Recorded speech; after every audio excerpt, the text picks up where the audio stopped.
Hello my beautiful little muglets. So today we are discussing if you should summon for the new hero Ray. I want to have a quick little rant before we start talking about Ray. So with these types of videos I usually have a poll in the form of a little eye. YouTube has notified me that they're going to be removing this feature because almost no one ever uses it. Which, yeah, I guess.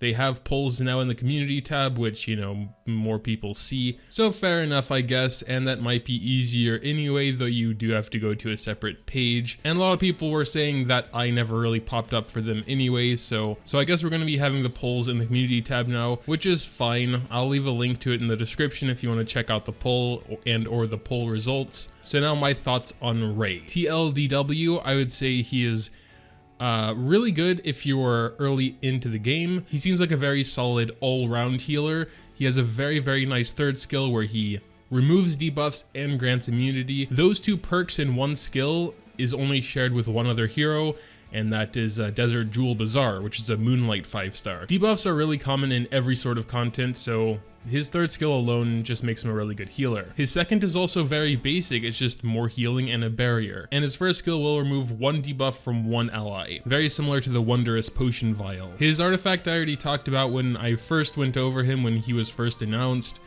I do not think it's good at all. It seems too weird, it seems too niche, it seems like it'll proc when you don't actually need it to most of the time, and then it's only once per battle. So maybe for like Labyrinth or something, I don't really know, but it just does not seem that good. I don't feel like there's anything I'm missing here. If it didn't have that once per battle limit, it would maybe be a little bit too good then, but with it, it's just not good enough, in my opinion. So I personally wouldn't summon for the artifact. Again, if you're newer to the game and you still somehow have bookmarks after the Guilty Gear collaboration, then I would try and pick him up. But if you're later into the game, you'll have a handful of heroes that can dispel buffs and a handful of heroes that can grant your team immunity. So you can pick and choose based on what's more important for that given stage. You know, if there are bosses that are removing buffs very often, then cleansers are going to be better. If there are bosses that are debuffing every single turn and not removing debuffs, then immunity is going to be better. I personally will not be summoning for him, even though it's quite tempting because of that third skill, because I am later into the game. I have, you know, most of the heroes. Another cool thing about Ray is he is very fast for a Soul Weaver at 110. One of the fastest Soul Weavers in the game, but he does have pretty low health. I actually kind of want to compare him to Tamarin real quick. Yeah, Tamarin has a tiny bit less health and a tiny bit less speed. Does that actually make him the fastest Soul Weaver? Wait, I know Dian is pretty fast as well. Oh, well, I thought Dian was fast. What? 103? I mean, I guess most Soul Weavers are sub 100. But yeah, I think that might make him the fastest Soul Weaver in the game.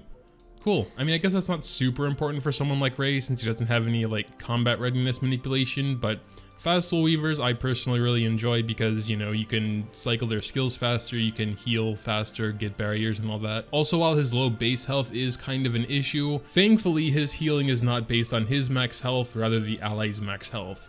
And again, this is something I usually don't like to see, but in his case, with his low base health, it's definitely for the best. And also the barrier is proportional to the ally's max health. So how would I build Ray if I were to get him? I would definitely take advantage of his naturally high speed and give him a speed set, and I'd give him main stat speed boots as well. Even though this doesn't matter as far as base speed is concerned, it's just for the fastest Soul Weaver in the game, you may as well take advantage of that and have him actually be fast. And with Ray, he is really easy to build because you don't need anything. Attack is useless, crit chance is useless, crit damage is useless, effectiveness is useless. The only thing you really need on him is effect resistance, speed, defense, and health. As far as substats is concerned, I would focus on effect resistance because again, he is very good at removing buffs, so you don't want him to be stunned or put to sleep or anything. So effect resistance is probably going to be the most important stat, maybe even more important than speed. It's just my personal preference that I like everyone to be fast, especially the fastest Soul Weaver in the game. If you can't get enough effect resistance from substats, I would say you can definitely get a main stat ring with effect resistance. For general purpose, I'd say around a 100% effect resistance is good. You might not even need that much to be honest, but since there's effect resistance on a lot of gear, then it probably shouldn't be too hard to get it from substats. Maybe not 100%, but also as far as I remember, he starts with 30% already, so it should be even easier to get a high effect resistance stat. And then of course, you know, health and defense just for survivability. I unfortunately can't really test this if flat HP would be better. I know on Tamarin flat HP is better because she has so low base health, but hers is even a little bit lower than Ray's. And yeah, she benefits from having flat health instead of percent based. But as far as I remember, it was pretty close anyway. So in Ray's case, you'd probably be safe going either or.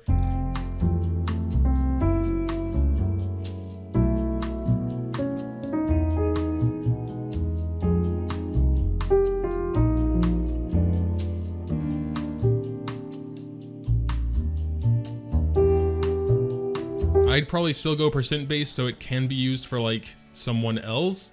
Like this, you know, I can never take off Tamarin pretty much, even though it has 21% attack, put it on a different Soul Weaver or whatever, because yeah, percent is going to be better for like everyone else. But yeah, those are pretty much my thoughts regarding Ray. We also have his side story, of course. Don't think there's too much to say about that though. It's pretty much like all side stories. We get some backstory on Ray, get some materials to exchange for rewards. Make sure to tell me what you think though. Vote in the poll. I'll post it when I post the video. And again, I'll leave that link in the description below. If you did enjoy the video, a like is very much appreciated. Consider subscribing if you haven't yet. Thanks, as always, for watching, and until next time.